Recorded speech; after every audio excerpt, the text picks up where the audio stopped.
Welcome to the Deep Dive. Today we're looking into Richard Wagamese's novel, Indian Horse.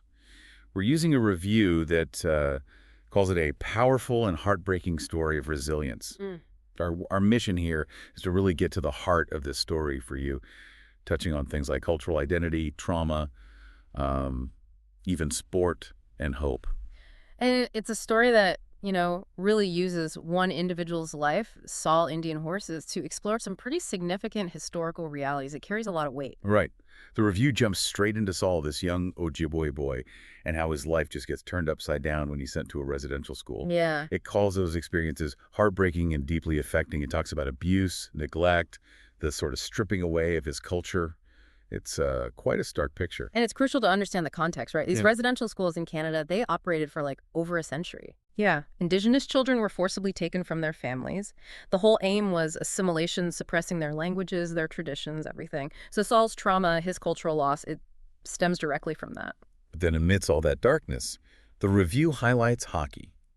Kind of an unexpected lifeline for Saul, yeah. Definitely. It says it becomes an escape, a way he finds belonging, maybe even a link back to his heritage. It mentions the thrill of the sport. What do you think is going on there? Why hockey? Well, that thrill part the review mentions, I think that's really key. In a place designed to erase who he is, to take away his agency. The skill he develops on the ice, the control he has there, that becomes a powerful form of self-expression, maybe even reclaiming a part of himself. It's a space he owns. That makes sense. And it's not just the plot, but how Wagamese writes it.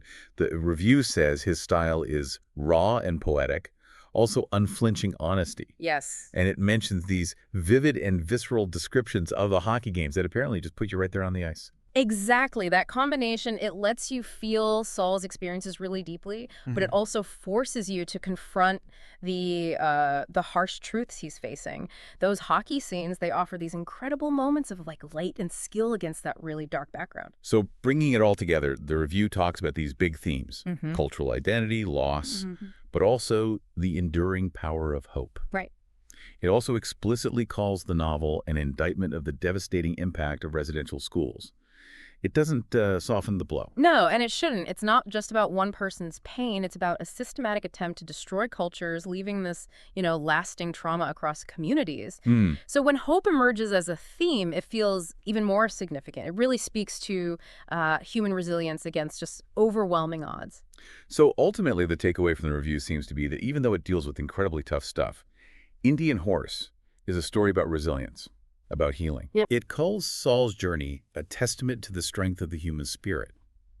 And, for listeners wanting that concise but thorough understanding, the review is pretty direct, calling it a must-read for learning about the history and experiences of Indigenous peoples in Canada.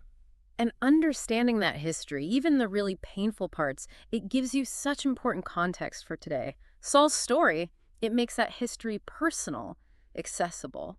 Okay, so to sum up, Indian Horse takes us through the trauma of residential schools via Saul's journey, but it also shows resilience, connection, and hope, kind of surprisingly found through hockey. Yeah, and that contrast, the review points out the heartbreak and the hope side by side, it leaves you with something to think about, doesn't it?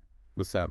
Well, what does this really tell us about storytelling itself? Its power to help us face difficult truths and maybe, just maybe, build a bit more understanding and empathy